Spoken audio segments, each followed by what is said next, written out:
Disclaimer, এই কন্টেন্টটি publicly available তথ্যের ওপর ভিত্তি করে কাউকে বিভ্রান্ত বা আঘাত করা আমাদের উদ্দেশ্য নয়।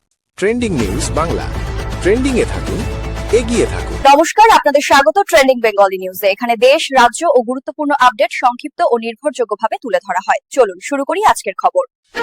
গাজায় ফের সংঘর্ষের ঢেউ। ইসরায়েলি বিমান হামলায় গাজায় কমপক্ষে ২৯ জন হতাহত হয়ে আন্তর্জাতিক উত্তেজনা আবার বাড়ছে।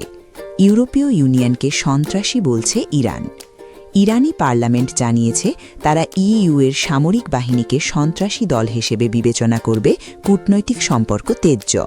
প্রাচীন ভারতীয় ব্রোঞ্জ শিল্প ফেরত দিচ্ছে আমেরিকা। এক আমেরিকান মিউজিয়াম ভারতে ৩টি প্রাচীন শিলাপদ্ম ফেরত দেবে। ন্যায্য মালিকানার জব্দ ইতিহাসে বড় অগ্রগতি। Budget ২০২৬ live.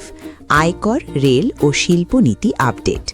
আজ সংসদে বাজেট ২০২৬-২৭ উপস্থাপন শুরু হয়েছে, যেখানে আয়কর, রেলের ব্যয় এবং শিল্প উন্নয়ন নিয়ে বড় ঘোষণায় নজর। ইউ-19 বিশ্বকাপে ভারত-পাক ম্যাচ তীব্র উত্তেজনা।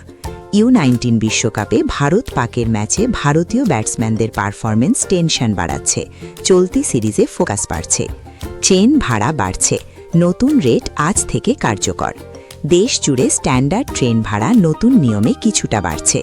যাত্রীদের জন্য প্রস্তুতি জরুরি। রাজনৈতিক বার্তা, পরিবর্তন নিশ্চিত দাবি। কেন্দ্রীয় জিএইচএম অমিত শাহ বললেন, পশ্চিমবঙ্গে ২০২৬ নির্বাচনে পরিবর্তন আসবেই এবং বিজেপির সমর্থন বাড়ছে। বিজেপি নেতা দুর্গাপুর সফরে রাঢ় বেঙ্গল ফোকাস। নবীন তার ২ দিনের সফরে দুর্গাপুরে দলের কর্মীদের সঙ্গে স্ট্র্যাটেজিক আলোচনায় গুরুত্ব দিলেন যুব মহিলা ভোটে। কংগ্রেসে তৃণমূল নিয়ে ফের বিতর্ক। কংগ্রেসের মধ্যে প্রশ্ন, পশ্চিমবঙ্গ নির্বাচনে নিজেই লড়াই করব কিনা।